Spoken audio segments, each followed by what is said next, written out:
கட்டுறப்ப தாளம் பிறந்திருக்க கட்டத்தட்ட மோகம் வளர்ந்திருக்க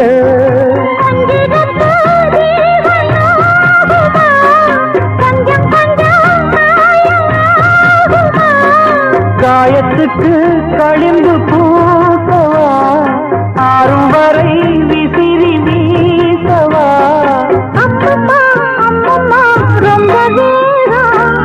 என்னம்மா பண்ணனா என்பதாக